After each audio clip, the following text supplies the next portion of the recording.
ආදරණීය දරුවනේ. ගුරුගෙදර රූපවාහිනී අධ්‍යාපන වැඩසටහනට ඔයාලා හැමදෙනෙක්වම ඊටාම ආදරයෙන් පිළිගන්නවා. නවය ශ්‍රේණී ඉතිහාසයේ පාඩම යටතේ අපි අද කතා කරන්නේ මේ පාඩමේ 6 වෙනි පාඩම් මේකකේ 3 වෙනි කොටස නිදහසෙන් පසු ශ්‍රී ලංකාවේ සිදු වුණු සංවර්ධන කටයුතු ගැන. මේ පාඩම ආරම්භ කරන කලින් මම මේ වගේ ප්‍රවේශයක් ගන්නවා. 1928 වර්ෂයේදී මහා බ්‍රිතාන්‍යයේ පළ වෙනවා ශල්‍ය වෛද්‍ය සංග්‍රහයක්. ඒ ශල්‍ය වෛද්‍ය සංග්‍රහයේ සඳහන් වෙනවා ශ්‍රී ලංකාව, බුරුමය, සියමය වගේ රටවල් වල ඊටාම අතීතයේ සිට රෝහල් ක්‍රමයක් ක්‍රියාත්මක වුණා. මේ ක්‍රමය පස්සේ කාලෙදී මැද පෙරදිග කලාපයටත් එතනින් යුරෝපයටත් ව්‍යාප්ත වෙලා ඉන්පසු මේක ලෝකේ පුරාම ව්‍යාප්ත වුණා කියලා. මේ කියන්නේ අපි නෙවෙයි, බ්‍රිතාන්‍යයේ ශල්‍ය වෛද්‍ය සංග්‍රහයක් 1928 වර්ෂයේ ප්‍රකාශයට පත් වුණු සංග්‍රහයක්. මේ සංග්‍රහයේ තියෙන විදිහට ශ්‍රී ලංකාව ඇතුළු පෙරදිග කලාපයේ රටවල් ගණනාවක් මේ වෙනකොට රෝහල් ක්‍රමයක් හඳුන්වලා දීලා තිබුණා. නිදහසෙන් පස්සේ ශ්‍රී ලංකාවේ සංවර්ධන කටයුතු සහ රෝහල් ක්‍රමය අතර තියෙන සම්බන්ධය මේකත් ප්‍රශ්නයක් වෙන්නේ නැහැ. අපි කතා කරන්න යන්නේ ශ්‍රී ලංකාව මේ මොහොතේ වගේම අතීතයේ අවස්ථා ගණනාවකදී සාගතවලට, වසංගතවලට මුහුණ දුන්නා. මේ මුහුණ දීපු හැම වසංගතයේ අවස්ථාවකදීම ශ්‍රී ලංකාව අපි ජාතියක් වශයෙන් සම්පූර්ණයෙන්ම බිඳ නොවැටි ආරක්ෂා වෙන්න හැකියාව ලැබුවා. එහෙම ලැබුණේ කොහොමද? අපි අහලා තියෙනවා අතීතයේ අවුරුදු ගණනාවක, වර්ෂ ගණනාවකදී සාගත ගැන, වසංගත ගැන. වලගම්බරිතුමාගේ කාලේ ඇති වුණු 12 අවුරුදු සාගතයක් ගැන අපි අහලා තියෙනවා. බැමිණිතියා සාගතය ගැන. ඒකම අපි අහලා තියෙනවා. ඉන්පසු ඊට පෙර ඇති වුණු අක්ඛායිකා කියලා සාගතයක් ගැන අහලා තියෙනවා. දුර්භික්ෂයක් ගැන අහලා තියෙනවා. ඒකම රක්තාක්ෂි කියලා වසංගත රෝගයක් ගැන අපි අහලා තියෙනවා. තව උණ රෝග ගැන අපි අහලා තියෙනවා. මේ උණ රෝග සුව කරන්න ලංකාවේදී කරපු රෝහල් ගැන අපි අහලා තියෙනවා. උපසග්ග රෝගනාශ වගේ රෝහල් ගැන. එතකොට මේ වගේ දේවල් හරහා අපි අපේ පැවැත්ම තහවුරු කරගත්තා. එහෙම හැකියාව ලැබුණේ අපිට අපි කාලයක් තිස්සේ හොඳ සෞඛ්‍ය පුරුදු වලටත් ඒකම ඊටාම ශක්තිමත් ආර්ථිකයකටත් ගොඩනගා ගන්නත් හුරු වෙලා හිටිය නිසා. මේ ශක්තිමත් ආර්ථිකය ඒකම හොඳ සෞඛ්‍ය පුරුදු වගේ ඒවා අපිට ආවේ අපි ඉන්න මේ කලාපයේ තියෙන ස්වභාවයත් එක්ක. ශ්‍රී ලංකාව සමකාසන්න රටක්. සමකාසන්න රටක් වශයෙන් ශ්‍රී ලංකාව තරමක් උණුසුම් දේශගුණයක් තියෙන රටක්. මේ උණුසුම් දේශගුණය තියෙන රටක අපි අපේ සංස්කෘතිය සකස් කරගන්නේ මේ කියන දේශගුණයටත් ඔරොත්තු දෙන විදිහට. අපි දන්නවා අපි අමුත්තෙක් හමු වුණු අවස්ථාවක ඔහු පිළිගත්තේ අතීතයේදී අපේ දෑත් එකතු කරලා ආයිබෝන් කියලා. ඇයි එහෙම කළේ? අපි අපේ අමුත්තාව ස්පර්ශ කරන්නේ නැහැ. නමුත් සීත කලාපයේ රටකදී නම් මේක තරමක් වෙනස්. ඔවුන් බොහොම උණුසුම් විදියට සිප වැළඳගෙන ඔවුන්ගේ අමුත්තන්න පිළිගන්නවා. ඇයි මේ රටවල් දෙකක වෙනස් වුනේ? ඒ සීත කලාපයේ ස්වභාවය, මේ උණුසුම් කලාපයේ ස්වභාවය. ඔක තමයි වෙනස. අපේ ওই තියුණු සෞඛ්‍ය පුරුදුත් එක්ක අපි ගොඩාක් සෞඛ්‍ය ආරක්ෂිතව වර්ධනය වුණා. ඒ සෞඛ්‍ය ආරක්ෂිත භාවය කියන එක අපේ ආර්ථිකය සංවර්ධනය කරගන්නටත් අපිට උදව්වක් වුණා. මේ විදිහට අපි අවුරුදු ගණනාවක්, වර්ෂ දහස් ගණනක් තිස්සේ ඊටාම සෞඛ්‍ය සම්පන්න ජාතියක් වශයෙන්, ඊටාම හොඳ ශක්තිමත් ආර්ථිකයක් ගොඩනගාගත්ත ජාතියක් වශයෙන් ලෝකයේ ඉදිරියේ නැගී සිටියා. ඒ තමයි අපේ ඉතිහාස කතාව. අපි දැන් කතා කරන්නේ නිදහසෙන් පස්සේ කොහොමද මේ තත්ත්වය පවත්වාගෙන ගියේ කියලා. නමුත් ඒ එක්කම අපි කතා කරන්න ඕන නිදහසට පෙර කොහොමද ශ්‍රී ලංකාව මේ සංවර්ධන කටයුතු ක්‍රියාත්මක කළේ කියලා තව පොඩ්ඩක් විස්තරාත්මකව. නමුත් මේ නිදහසට පෙර යුගයේදී අපේ ශ්‍රී ලංකාවේ වර්ධනය වෙලා තිබුණු කෘෂි ආර්ථිකය ගැන අපි නැවත වතාවක් මේ ගැන වැඩි විස්තර කතා කරනවා. නමුත් කෘෂි ආර්ථිකයක් අපිට වර්ධනය වෙලා තිබුණා. මේ ආර්ථික රටාව ඔස්සේ ශ්‍රී ලාංකිකයන් ඊටාම සෞඛ්‍ය සම්පන්න ජාතියක් වශයෙන් පමණක් නොවේ, ශක්ති සම්පන්න ජාතියක් වශයෙන් ඊටාම සංකීර්ණ දැවැන්ත ඉතිහාසයක් ගොඩනැගුවා.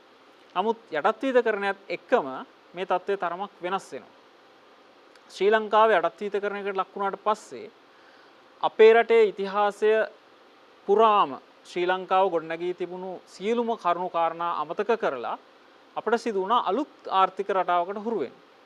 මේ ආර්ථික රටාව අපට අපේ අවශ්‍යතා ඉටු කර ගන්නවට වඩා විදේශිකයන්ගේ අවශ්‍යතා ඉටු කරන ආර්ථික රටාවක් වඩපත් වුණා.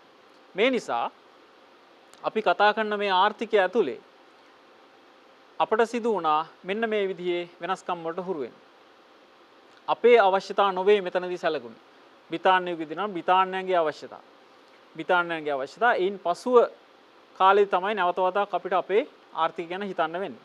නමුත් මේ අවස්ථාවේදී මේ බ්‍රිතාන්‍යයන්ට අපේ රටේ වැඩිපුර ඉඩම් ප්‍රමාණයක් ලබා දෙන්න සිදු වුණාට පස්සේ ශ්‍රී ලංකාවේ ඉඩම් වලින් වැඩි ප්‍රමාණයක් ප්‍රයෝජන ගත්ත මේ බ්‍රිතාන්‍ය ජාතිකයෝ. ඊට පෙර ශ්‍රී ලංකාවේ අපි කියනවා සිංහල රජ කාලේ එහෙම නැත්නම් ශ්‍රී ලාංකික රජවරු හිටිය කාලේ මේ ශ්‍රී ලංකාවේ ඉඩම් සමස්තය අයිති වෙලා තිබුණ රජතුමාට. රජතුමා මේ දේවල් ප්‍රාදේශීය නායකයන් හරහා ග්‍රාමීය ජීවත් වුණු ජනතාවටත් නාගරික ප්‍රදේශවල ජනතාවටත් මේවා බෙදලා දීලා තිබුණා. ග්‍රාමීය ප්‍රදේශවල ජනතාව මේ ඉඩම් වල වගා කරලා රටට අවශ්‍ය කරන ආහාර නිෂ්පාදනය කළා. මේ නිෂ්පාදනය කරපු ආහාර ප්‍රමාණය කොයිතරම්ද කියනවා නම් ඒවා අපේ රටේ පරිභෝජනයට ඕනෑවටත් වඩා ප්‍රමාණවත් වුණා. ඒ නිසා ඒ නිෂ්පාදනය කරපු සමහර කොටස් ආහාර ද්‍රව්‍ය විදේශගත කරපු අවස්ථා ගැනත් අපි ඉතිහාසය අහලා තියෙනවා. නමුත් මේ අවස්ථාවේ නැත්නම් මේ බ්‍රිතාන්‍යයේ ආරම්භ වුණාට පස්සේ අපි දකිනවා බ්‍රිතාන්‍යයන්ගේ අවශ්‍යතාව වෙනුවෙන් අපිට මහන්සි වෙන්න සිදු වුණා. ශ්‍රී ලංකාවේ භූමිය මිනිසුන්ගේ ශ්‍රමය හැමදේම බ්‍රිතාන්‍ය අවශ්‍යතාව වෙනුවෙන් කැප කරන්න සිදු වුණා. ඒ නිසා දේශීය අවශ්‍යතාව ගැන අපිට සලකන්න ලැබෙන්නේ නැහැ. නමුත් ඉන් පසු කාලෙක අපිට අවස්ථාවක් ලැබෙනවා අපේම කියලා ආර්ථිකයක් නැවත වතාවක් ගොඩනගා ගන්න. මේක ආරම්භ වෙන්නේ තරමක් නිදහසට ආසන්න කාලයක නිදහසට පෙර. අපි බලමු නිදහසට ආසන්න කාලයකදී ශ්‍රී ලංකාවේ මේ සිදුණු සංවර්ධන කටයුතු ශ්‍රී ලංකාවේ පාලනයක් මුල් කරගෙන සිදුණු මේ සංවර්ධන කටයුතු අපි මෙන්න මේ මාතෘකා කීපයක් ඔස්සේ කතා කරනවා. කොහොමද ශ්‍රී ලංකාවේ වීගොවිතැන දියුණුනේ නිදහසෙන් පසුව? ඒකම ශ්‍රී ලංකාවේ කොහොමද මේ කෘෂිකර්මයට අමතරව කාර්මික සංවර්ධනයක් සිදු වුනේ? ඒකම ශ්‍රී ලංකාවේ සමාජ සුබසාධනය, ඒකම අධ්‍යාපනය, ඒ වගේ දේවල් ගැන කතා කරනවා. මෙතනින් අපි මුල් මාතෘකා දෙක ගැන අපි මේ අවස්ථාවේදී වැඩිදුර සාකච්ඡා කරනවා.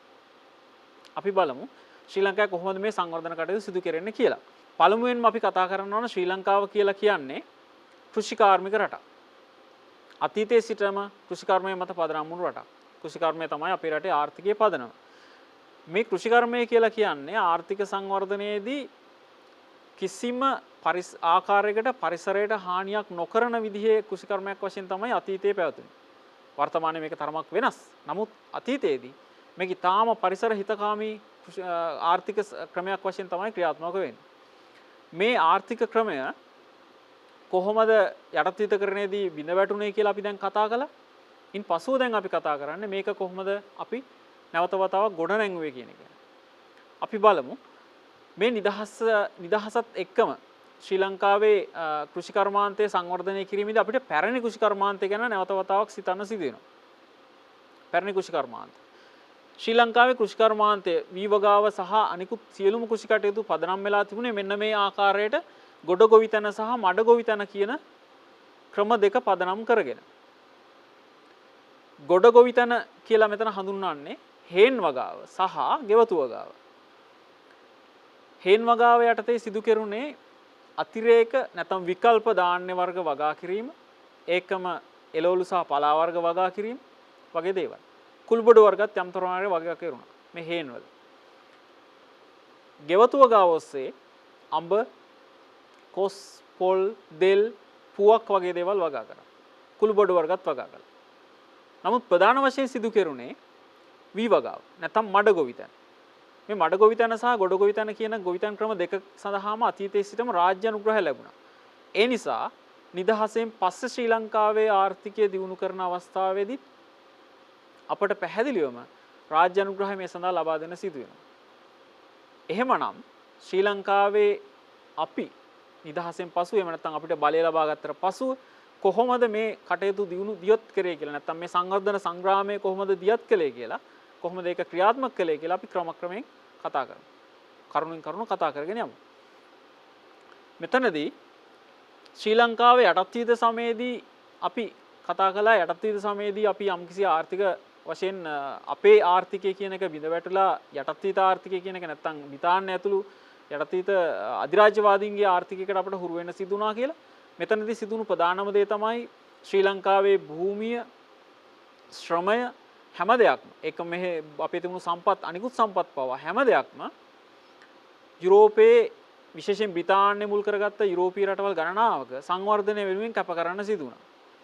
ඔවුන් ශ්‍රී ලංකාවේදී සිදු කරේ ඒ අයගේ ආර්ථික සංවර්ධනයට, සමාජ සංවර්ධනයට, නැත්නම් සුඛෝභෝගී ජීවන පැවැත්මට අවශ්‍ය දේවල් ලබා ගැනීම සඳහා ශ්‍රී ලංකාව භූමියක් බවට පත් කර ගැනීම පමණයි. ඒ කියන්නේ ශ්‍රී ලංකාව ඔවුන් සංවර්ධනය කරන්න විශේෂ උත්සාහයක් ගන්නෙ නැහැ. ඒ වෙනුවට ඔවුන් කරන්නේ ශ්‍රී ලංකාවේ තියෙන සම්පත් යොදාගෙන මානව සම්පත් හෝ භෞතික සම්පත් එහෙම නැත්නම් මිනිසුන් හෝ ඒකම මේ අපේ භූමියේ තියෙන අනිකුත් සම්පත් සියලුම දේවල් යොදාගෙන ඔවුන්ගේ රටවල් සංවර්ධනය කරගන්න එක. ඒ නිසා තමයි අපිට සිදුුනේ මේ ක්‍රමයට යටත් හිත ආර්ථිකයකට හුරු වෙන්නේ. මේකෙදී මුලින්ම ඔවුන් සිදු කළේ වතු වගාව මුල් කරගත්ත ආර්ථික ක්‍රමයක් තමයි ක්‍රියාත්මක කරන්නේ. වතු වගාව කියන එක ශ්‍රී ලංකාවට හඳුන්වා දුන්නේ ලන්දේසින් වුණාට මේක ඊටාම දියුණු විදිහට නැත්නම් ඊටාම සක්‍රීය විදිහට ක්‍රියාත්මක කරන්නේ සාර්ථක විදිහට ක්‍රියාත්මක කරන්නේ බ්‍රිතාන්‍යයන් විසින්. ඔවුන් ශ්‍රී ලංකාවේ මධ්‍යම කඳුකරයේ මුල් කරගෙන තේ කෝපි ඇතුළු විශාල වගා භූමි ප්‍රමාණයක් ව්‍යාප්ත කරා. ඒ නිසා මෙතනදී දේශීය කුෂ්කර්මාන්තරුන්ගේ අවධානය අඩු වෙලා ගියා. දේශීය කුෂ්කර්මාන්තයේ තිබුණු අවධානය අඩු වීමත් එක්ක මෙතුවක් කාලයක් ශ්‍රී ලංකාවේ ජනතාවට අවශ්‍ය කරන ආහාර නිෂ්පාදනය කරපු වියලි කලාපීය ගොවි බිම් රැසක් සාමාන්‍ය වනගත ප්‍රදේශ බවට පත් වෙන පටන් ගත්තා. වැව් හිඳිලා ගියා. ඒවා නඩත්තු කරගන්න ක්‍රමවේදයක් නැති වෙලා ගියා. ඒවා කලින් නඩත්තු කරපු ගම් සභාව වගේ ආයතන අපිට තිබුණා. ඒ ආයතන පවා මේ බ්‍රිතාන්‍ය පාලනය යටතේ බලරහිත කළා. බලරහිත කිරීමත් එක්ක මේ වැව් අමුණු නඩත්තු කිරීම අපේ අතින් ගිලිහිලා ගියා. සමාජයේ විසිරීලා ගියා. ඒ නිසා අපිට කියලා ආර්ථිකයක් නැති රටක් බවට අපිපත් වුණා. අපි බ්‍රිතාන්‍යයන්ගේ ආර්ථිකය ශක්තිමත් කරන ජාතියක් බවට පත් වුණා. නැත්නම් යුරෝපීය සංවර්ධනය කරන යුරෝපීය දියුණු කරන රටක් බවට පත් වුණා. ඒ යුරෝපයට අවශ්‍ය කරන දේවල් නිෂ්පාදනය කළා ඒ රටවල් වලට සපයන රටක් බවට පත් වුණා. අපේ ශ්‍රමය කැපුණෙත් ඒකට. මේ නිසා පැහැදිලිවම මේ යටත්විත කාලෙදී ශ්‍රී ලංකාවේ ආර්ථිකය අපිට ඕන විදිහට නොවේ ක්‍රියාත්මක වුණේ යුරෝපීය ජාතීන්ට විශේෂයෙන් බ්‍රිතාන්‍යයන්ට අවශ්‍ය විදිහට. ඒ තමයි අපි මේ කතා කරන්නේ විශේෂයෙන්ම. මින් පස්සේ අපේ අවධානය යොමු වෙන්න ඕන බ්‍රිතාන්‍යයන්ගෙන් පසුව මේ විදිහට ශ්‍රී ලංකාව නැවත වතාවක් හිසෝසවන්නේ කොහොමද කියන එක ගැන හොයා බලන්න. නමුත් මේ ගැන කතා කරන්න වෙන්නේ නිදහස ලබන්න ටික කලකට කලින් සිදු වුණු දේවල් එක්ක. ඒ තමයි 1931 සිදු වුණු වෙනස්කම. දුවල පුතාලට මතක ඇති 1931 වර්ෂයේ තමයි ඩොනමෝර් කියන ආණ්ඩුක්‍රම ප්‍රතිසංස්කරණය ශ්‍රී ලංකාව ක්‍රියාත්මක කරන්නේ. මේ ආණ්ඩුක්‍රම ප්‍රතිසංස්කරණ ගැන දුවල පුතාලා මීට පෙර ඉගෙනගෙන ඇති. ආණ්ඩුක්‍රම ප්‍රතිසංස්කරණ වලදී වැඩිපුරම අවධානය යොමු කරේ ශ්‍රී ලංකාවේ ආර්ථික සංවර්ධනයට හෝ ලාංකිකයන්ට බලය ලබා දීමට නොවේ. ඔවුන් වැඩිපුරම උනන්දු වුණේ ශ්‍රී ලංකාවේ ජනතාවට යම් දේවල් යම් පහසුකම් නැත්නම් යම් වරප්‍රසාද ලබා දීලා ඒ හරහා ඔවුන්ට අවශ්‍ය විදියට මේ රට පාලනය කරගන්න. එහෙම නැත්නම් ඔවුන්ට අවශ්‍ය ආර්ථික සම්පත් ශ්‍රී ලංකාවෙන් ලබා ගන්න. මේ සමස්ත ප්‍රතිසංස්කරණ සියල්ල දිහාම බැලුවොත් අපිට මේක පේනවා. නමුත් 1931 ප්‍රතිසංස්කරණය තරමක් වෙනස්. ශ්‍රී ලාංකික උගත් පන්තිය විසින් සාකච්ඡා කරලා ඒකම අරගල කරලා මේ තත්ත්වය දක්වාම අරගෙන ආපු පරිපාලනයේ වෙනස්කම තමයි අපි දකින්නේ මේ 1931 ප්‍රතිසංස්කරණයේ විදිහට. මේ ප්‍රතිසංස්කරණය යටතේ අපට ලැබෙනවා සර්වජන ඡන්ද බලය. ඒකම රාජ්‍ය මන්ත්‍රණ සභා ක්‍රමය. ඒකම අද අපි කතා කරන පාඩමට අදාළව විශාල වටිනාකමක් තියෙන දේ තමයි මේ යටතේ ක්‍රියාත්මක වුණු විධායක කාරක සභා ක්‍රමය. මේ විධායක කාරක සභා ක්‍රමයේ යටතේ විධායක කාරක සභා 7ක් වුණ ආරම්භ කරනවා. මේ විධායක කාරක සභා 7න් එකක් තමයි කෘෂිකර්මය පිළිබඳ විධායක කාරක සභාව. දුලපතල ඊට අමතරව අධ්‍යාපනය පිළිබඳ විධායක කාරක සභාව ඊටම ඵලදායක විදිහට ක්‍රියාත්මක වුණු කාරක සභාවක්. නිදහස් අධ්‍යාපනය ලබන්නේ අපි ඒ යටතේ.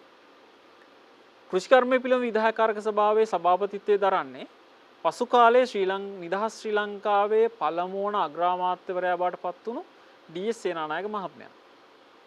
ඩී.එස්. සේනානායක මහත්මයා මේ අලුතෙන් තමාට ලැබුණු තනතුරත් එක්ක ශ්‍රී ලංකාවේ ආර්ථික සංවර්ධනය ශ්‍රී ලංකාවට ඕන විදිහට කරන්නේ කොහොමද? නැත්නම් ශ්‍රී ලංකාවේ ජනතාවගේ අරමුණු අභිලාෂ ඉලක්ක ඉටු වෙන ආකාරයට කොහොමද ශ්‍රී ලංකාවේ ආර්ථික සංවර්ධනය කරන්න කියලා හොයලා බැලුවා. එහිදී එතුමා අවධානය යොමු කරනවා මේ වියලි කලාපයේ මෙතුවක් කාලයක් ශ්‍රී ලංකාවේ ආර්ථිකයට ලබා දීච්ච දායකත්වය කොහොමද කියලා හොයලා බැලුවා. 1215 අවුරුද්දේ කාලිංග මාග විසින් ශ්‍රී ලංකාවේ ආර්ථිකයට සංස්කෘතියට දැවැන්ත ප්‍රහාරයක් එල්ල කිරීමත් එක්ක පොළොන්නරු රාජධානියෙන් අවසන් වුණු රජරට රාජධානි සමය අවසන් වෙනවා. ඒකම ඉන්පසු අපි ක්‍රමක්‍රමයෙන් නිර්තදිග ප්‍රදේශයට සංක්‍රමණය වුණා. මේ නිර්තදිග සංක්‍රමණයවත් එක්ක ක්‍රමයෙන් අපේ වියලි කලාපයේ ඉඩම් භාවිතයේ තරමක් අඩු වුණා. නමුත් ඒ ප්‍රදේශවලින් තවදුරටත් වීවගාව සහල් නිෂ්පාදනය කියන එක අඛණ්ඩව සිදු වුණා. නමුත් යටත් විදකරණයත් එක්කම මේ දේවල් ක්‍රමක්‍රමයෙන් මගහැරලා ගියා. ශ්‍රී ලංකාවේ මේ කියන වියලි කලාපයේ ජනතාව මෙහෙවන්න නායකයෙක් නැති වෙලා යන තත්ත්වයකට ආවා. බ්‍රිතාන්‍යයන්ටත් මේ ප්‍රදේශවල ලොකු වටිනාකමක් තිබුණේ නැහැ. ඔවුන්ට අවශ්‍ය ආර්ථික සම්පත් වැඩිපුර තිබුණේ මේ ප්‍රදේශවල නොවන නිසා. මේ නිසා ඔවුන් වැඩිපුර අවධානය යොමු කරේ ශ්‍රී ලංකාවේ මධ්‍යම කඳුකරේ මුල් කරගත්ත වතු වගාවට. නමුත් ඩී.එස්. සේනානායක මහත්මයා මේ නවතනතුරත් එක්ක ඔහු අවධානය යොමු කරා මේ වියලි කලාපයේ අතහැරිලා ගිය, මගහැරිලා ගිය, වනගත වෙලා ගිය ඉඩම් නැවත වතාවක් කොහොමද ආර්ථිකයට ශ්‍රී ලංකාවේ ආර්ථිකයට සංවර්ධනය කර ගැනීම සඳහා දායක කරගන්නේ කියලා. ඒ අනුව ඒ විදිහට ආර්ථිකය සංවර්ධනය කරන්න 1932 වර්ෂයේ සිට විශේෂ ක්‍රියාමාර්ග කිහිපයක් ගත්තා. මේ ක්‍රියාමාර්ග ගැන අපි කතා කරනකොට වැඩි වශයෙන්ම කතා කරන්න වෙන්නේ අපි ගොවි ජනපද ව්‍යාපාරය ගැන වුණත් තවත් ක්‍රියාමාර්ග ගණනාවක් මේ යටතේ ක්‍රියාත්මක වෙනවා. අපි බලමු මේ යටතේ ක්‍රියාත්මක 1931 න් පසු ක්‍රියාත්මක වුණු විවිධ සංවර්ධන උපාය මාර්ග මොනවද කියලා. වියලි කලාපයේ ගොවි ජනපද පිහිටුවීම කියන එක මේන් පළමු වෙන්න. මම කිව්වා වගේ මේ ප්‍රධාන දේ තමයි වියලි කලාපයේ ගොවි ජනපද පිහිටුවීම. ඒකම මහවැලි සංවර්ධන යෝජනා ක්‍රමයේ ක්‍රියාත්මක කිරීම කියන එක ඊළඟ විශේෂ වැදගත් කාරණාව. වී පර්යේෂණ ආයතන පිහිටුවීමත් ඉතාම වැදගත් කාරණාවක්. අපි වෙන වෙනම කතා කරනවා. ගොවි ජන සේවා මධ්‍යස්ථාන පිහිටුවීම, එක්කම වී සඳහා සහතික මිල ක්‍රමයක් හඳුන්වා දීම සහ බැංකු ණය පහසුකම් සලසා දීම වගේ දේවල් මේ යටතේ සිදු කරනවා. මේ කියන කාරණා එකින් එක ගත්තොත් මෙතනින් අපි මූලිකම කතා කරන මේ ගොවි ජනපද ව්‍යාපාරය නැත්නම් වියලි කලාපයේ තියෙන ඒ ඉඩම් වල මහජනතාව පදිංචි කරවලා ඔවුන් හරහා නැවත ශ්‍රී ලංකාවේ ආර්ථික සංවර්ධනයට යම්කිසි දායකත්වයක් ලබා ගැනීම කියන කාරණාව ප්‍රධානයි. නමුත් පැහැදිලිවම තෙත් කලාපය ආශ්‍රිතව මේ වෙනකොට වර්ධනය වෙලා තිච්ච තරමක් දියුණු ආර්ථික රටාවත් එක්ක ඒ කියන ප්‍රදේශයේ තරමක් සුඛෝභෝගී ජීවන රටාවකට හුරු වෙලා හිටපු ජනතාව අතරින් තෝරාගත්ත පවුල් ඔවුන්ගේ කැමැත්තත් ඇතිව මේ වියලි කලාපයේ කෘෂි බිම් වල පදිංචි කරවීම කියන එක තරමක් සංකීර්ණ ක්‍රියාවලියක්. මහජනතාවගේ සහාය ලබා ගන්න ඕන. මේ පදිංචි කරන ජනතාව වෙනුවෙන් යම් යම් සේවාවන් රසක් රජය විසින් ඉටු කරන්න ඕන. ඒ සඳහා විශාල පිරිවැයක් දරන්න ඕන. අධීක්ෂණයක් කරන්න ඕන. පසු විපරමක් කරන්න ඕන. මේ සියලු දේවල් මේකට සම්බන්ධයි. ඒ නිසා මේක සංකීර්ණ කාර්යයක්. පැහැදිලිවම සංකීර්ණ කාර්යයක්. ඒකම අපි මේ කතා කරන දෙවෙනි කාරණාව. නැත්නම් මහවැලි සංවර්ධන යෝජනා ක්‍රමය කියන එකත් ඒ වගේම කාරණාවක්. ශ්‍රී ලංකාවේ මෑත කාලයේ ඉදි කරපු දක්ෂිණ දිවේගී මාර්ග ව්‍යාපෘතියට පෙර ශ්‍රී ලංකාවේ නිර්මාණය කරපු නැත්නම් සිදු කරපු දැවැන්තම සංවර්ධන ව්‍යාපෘතියද සලකන්නේ මේ මහවැලි සංවර්ධන ව්‍යාපාරය. ඒ නිසා ඒකත් ඊටාම සංකීර්ණ ක්‍රියාවලියක්. ඒකම මේ තියෙන අනික් කාරණා ගැන අපිට වෙන වෙනම කතා කරන්න පුළුවන්. වී පර්යේෂණ ආයතන පිහිටුවලා කොහොමද අපේ ශ්‍රී ලංකාවේ කෙටි කාලීන වී වර්ග එකම වැඩි අස්වැන්නක් ලබා ගන්න පුළුවන් වී වර්ග කොහොමද හඳුන්වා දුන්නේ. ඒකම මේ ගොවි ජනතාවට තමන්ගේ වී සඳහා සහතික මිල ක්‍රමයක් හඳුන්වා දීම තුලින් ගොවි ජනතාව කොහොමද ඔවුන්ගේ මේ ආර්ථික කාර්යය ඊටාම කැමැත්තෙන් නැත්නම් ඔවුන් ඊටාම උනන්දුවෙන් කොහොමද කරවන්නේ කියලා. ඒ වගේ දේවල් උපදේශන සැපීම වගේ දේවල් වල ඉඳලා ඒකම මෙතුවක් කාලයක් ජනතාවට තිබුණු ලොකු ප්‍රශ්නයක් මේ ගොවි ජනතාවට ඔවුන්ට මාසිකව වේතනයක් ලැබෙන්නේ නැහැ. ඒ නිසා ඔවුන්ට බැංකු ණය පහසුකම් වගේ දේවල් ලබා ගැනීමට ඊටාම දුෂ්කරයි, ගැටලු සහගතයි. නමුත් ඒ සඳහා රජය මැදහත් වෙලා විසඳුමක් ලබා දුන්නාම මේ ගොවි ජනතාවට හැකියාව තියෙනවා මේ මුදල් ශක්තිය නැත්නම් ඔවුන්ගේ අලුත් ආර්ථික ශක්තිය යොදාගෙන ඔවුන්ට අලුත් ආර්ථික පියවරකට යන්න. එහෙම නැත්නම් කෘෂිකර්මය සඳහා නව තාක්ෂණය භාවිතා කරන්න. ඒ වගේ දේවල් සඳහා උන්ට ආර්ථික ශක්තියක් අවශ්‍යයි. මේ වගේ දේවල් එකිනෙක අපි කතා කරනවා. හොඳයි. අපි ඊළඟට බලමු කොහොමද මේ දේවල් ක්‍රියාත්මක වෙන්නේ කියලා. එතනදී මූලික වෙන්නේ ගොවි ජනපද ව්‍යාපාරය. ගොවි ජනපද ව්‍යාපාරය ගැන කතා කරොත් ගොවි ජනපද ව්‍යාපාරයේ මූලික අරමුණු කීපයක් තියෙනවා. මේ අරමුණු අතරින් ප්‍රධාන වෙන්නේ ශ්‍රී ලංකාවේ මෙතුවක් කාලයක් සිදු වුණු ආහාර ආනයන ක්‍රියාවලියට පිළියමක් වශයෙන් නැත්නම් ඒ කියන එකේදී අර්බුදයකට අපි මුහුණ දෙනවා. මොකද සාමාන්‍යයෙන් ආහාර ශ්‍රී ලංකාවට ආනයනය කරනවා කියලා කියන්නේ තරමක් අවදානම් තත්ත්වයක අපි ඉන්නවා කියන එකයි. මොකද ආහාර ආනයනය සඳහා අපිට මුදල් අවශ්‍යයි. ඒකම මේ මුදල් වෙනත් රටකට යවලා ඒ රටින් අපි ආහාර ලබා ගන්න අවශ්‍යයි. ඒ රටේ වැඩිපුර ආහාර තිබෙන්න ඕන. ඒකම නෑ එහෙම නැත්නම් අතිරේක ආහාර ප්‍රමාණයක් ඔවුන්ගේ රටේ තියෙන්න ඕන. ඔවුන් ඒවා අපිට ලබා දෙන්න කැමති වෙන්න ඕන. මේ වගේ ටිකක් සංකීර්ණ ක්‍රියාවලියක්. ඉන්පසු ඒවා ලංකාවට ගේන්න ඕන. මේවා සෞඛ්‍ය ආරක්ෂිත වෙන්න ඕන. ශ්‍රී ලාංකිකයන්ට ගැලපෙන්න ඕන. මේ හැම දෙයක්ම තියෙනවා. ඉතින් මේ කියන ක්‍රියාවලියේ කොතනින් හරි බිඳවැටීමක් වුණොත් බිඳවැටීමක් සිදු වුණොත් ශ්‍රී ලාංකිකයන්ට කුසකින් එන්න සිදු වෙනවා. ඒ නිසා පැහැදිලිවම දේශීය වශයෙන් ආහාර නිෂ්පාදනය කියන එක ඊටාම වැදගත් කාර්යයක්. ඒ නිසා ගොවි ජනපද ව්‍යාපාරයේ ප්‍රධාන අරමුණක් වෙන්නේ මේ විදිහට දේශීය වශයෙන් ආහාර නිෂ්පාදනය කිරීම. දේශීය වශයෙන් ආහාර නිෂ්පාදනය කිරීම. ඒක ඊටාම සුරක්ෂිත කාර්යයක් විදිහට අපි සලකනවා. ඒකම වීලි කලාපයේ ඉඩම් ආර්ථික සංවර්ධනයට යොදා ගැනීමත් මේකේ ඊළඟ කාරණාව.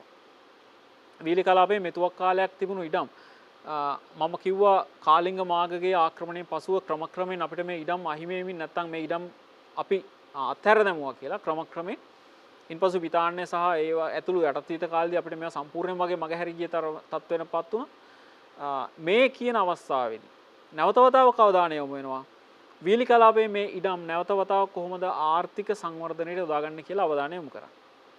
මේක ඊටම වැදගත් කාරණාවක්. මොකද රටක ඉඩම් ප්‍රමාණය රට සතු සම්පතක්. ඒ ඉඩම් ප්‍රමාණය හිස් ඉඩම් වුණොත් වැඩක් වෙන්නේ නැහැ. ඒ නිසා පැහැදිලිවම මේ ඉඩම් වලින් යම්කිසි ආර්ථික ඉපැයීමක් කරන්න ඕන. ඒ ආර්ථික ඉපැයීම කරන්න නම් මේ ඉඩම් යම්කිසි කර්මාන්තයක් සඳහා යොදවන්න ඕන. ඒ නිසා මේ අවස්ථාවේ මේ අවධානය යොමු වුණු එක ගැන අපි පැහැදිලිවම විශේෂයෙන්ම වැඩිපුර අධ්‍යයනය කරන්න ඕන. මේක කොයිතරම් ආර්ථිකයට දායක වුණාද කියලා හොයලා බලන්න. ඒකම මේ ආර්ථික සංවර්ධන ක්‍රියාවලියේ ඊළඟ ක්‍රියාවලිය තමයි තෙත් කලාපයේ තිබුණු අධික ජනගණත්වය පාලනය කරලා රැකියා අවස්ථාත් ඔවුන්ට අඩු වෙලා තිබුණා. ඒ දේවල් වලට පිළියමක් ලබා දීමත් මේ හැම දෙයක්ම මේකේ බලාපොරොත්තු වුණා. මේ කියන ක්‍රියාවලිය. තෙත් කලාපයේ අධික ජනගණත්වයක් ඇති වෙන්න හේතු ගණනාවක් තියෙනවා. ශ්‍රී ලංකාව යටත්විතකරණයට ලක් වුණාට පසුව අනුරාධපුරය, කුලතිසිපුරය, මාගම්පුරය වගේ පැරණි අගනගර නැත්නම් පැරණි පාලන ඒකක වගේ දේවල් අතහැරිලා අපිට කොළඹපුරය වටේ එක්රොක් වෙන්න සිදු වුණා. වරාය පදනම් කරගත්ත ආර්ථිකයක් අපේ ගොඩ නැගුණා. ආනයනය සහ අපනයනය තමයි මේකේ ප්‍රධාන කාර්යය බවට පත්. ඒ නිසා ශ්‍රී ලාංකිකයන් වැඩි ප්‍රමාණයක් මේ තෙත් කලාපයේ මේ කියන කොළඹ නගරය අවට ප්‍රදේශවල පදිංචි වුණා. ඉන්පසු මේක තෙත් කලාපේ පුරාම ජනගණත්වය වැඩි වෙන කාරණයක් බවට පත් වෙනවා. ඒ නිසා මේ අවස්ථාවේ අපිට මුහුණ දෙන්න සිදුණු විශාලම අර්බුදය තමයි මේ තෙත් කලාපයේ අධික වුණු ජනගහනය කොහොමද පාලනය කරන්නේ? මේක තුනී කරලා ශ්‍රී ලංකාව පුරාම ව්‍යාප්ත කරන්නේ කොහොමද කියන එක. ඒකෙදි මේ කියන ගොවි ජනපද ව්‍යාපාරය විශේෂයි. සාමාන්‍යයෙන් රටේ ජනතාව එකම ප්‍රදේශයකට වැඩිපුර රොක් වෙලා ඉන්නවා නම් මේක අර්බුද රැසකට මුලක්. ගැටුම් ඇති වෙන්න පුළුවන්. සමාජ ගැටලු ඇති වෙන්න පුළුවන්. ඒකම සෞඛ්‍ය ප්‍රශ්න ඇති වෙන්න පුළුවන්. පහසුකම් සැපීමේ ගැටලු මතු වෙන්න පුළුවන්. ඒ සියල්ලටම වඩා රටේ සංවර්ධනය අසමතුලිත වෙන්න පුළුවන්. ඒ තමයි මගහැරී ගිය ප්‍රදේශවල සංවර්ධන කටයුතු සඳහා අවශ්‍ය ශ්‍රමය නැතිකමින් ඒ ප්‍රදේශ තවදුරටත් වනගත ප්‍රදේශ බවට පත් වෙනවා. ඒ ප්‍රදේශවල ඉතුරු වෙලා ඉන්න අන්ත දුගී දුප්පත් ජනතාව තවදුරටත් හුදකලා වෙනවා. මේ නිසා මේ ජනතාව රට පුරා ව්‍යාප්ත කිරීම කියන එක අතිශය වැදගත් කාරණයක්. ඒ නිසා තමයි ගොවි ජනපද ව්‍යාපාරය මේ තරම් වැදගත් වෙන්නේ. මේ තෙත් කලාපයේ හිටිය ජනගණත්වය අඩු කරලා මේ ජනතාව රට පුරා ව්‍යාප්ත කරන්න මුල් වෙච්ච නිසා. ඒක මොකට තිබුණු රැකියා ප්‍රශ්නකුත් තිබුණා. මේ වෙනකොට විශාල රැකියා හිඟයක් ශ්‍රී ලංකාවේ නිර්මාණය වෙලා තිබුණා. මේ රැකියා හිඟයට තිබුණු හොඳම පිළියම වෙලා තිබුණේ මේ කියන හිස්සිඩම් වගා කරවන්න මේ පිරිස යොදවන එක.